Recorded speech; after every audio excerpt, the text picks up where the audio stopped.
অভিষেক বন্দ্যোপাধ্যায়ের বিরুদ্ধে নয়া 2 এফআইআর। আমরা একটু আগে দেখালাম যে জোকায় 300 কোটির মাটি চুরির অভিযোগে এফআইআর দায়ের করেছেন অভিজিৎ দাস এবং তারই পাশাপাশি তিনি আরো একটি অভিযোগ করেছেন। কি সেই অভিযোগ জানবো, আমাদের সঙ্গে অর্পণ রয়েছেন প্রতিনিধি। অর্পণ, অভিজিৎ দাস তিনি কি বলছেন আর কি অভিযোগ তিনি করছেন, এফআইআর দায়ের করেছেন?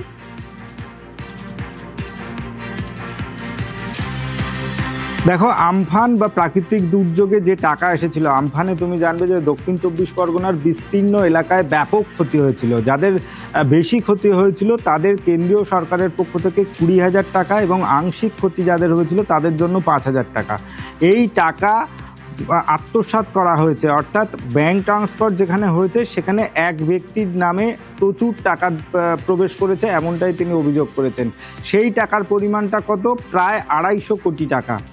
এবং তিনি যা তথ্য পেয়েছেন সেখানে 250 কোটি টাকা, সেটা বাড়তে পারে।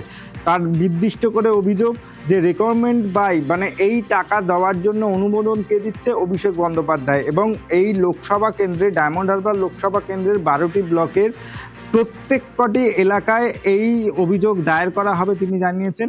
আর ইতিমধ্যেই তুমি জানবে যে বিষ্ণুপুর থানা, যেটা দিলীপ মণ্ডলের এলাকা বা তার অভিষেক বন্দ্যোপাধ্যায় নিজস্ব অফিস ছিল, সেখানে 2টি ব্লক রয়েছে, বিষ্ণুপুর 1, বিষ্ণুপুর 2।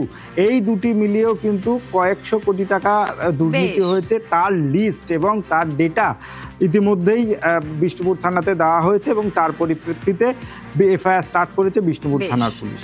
ধন্যবাদ অর্পণ।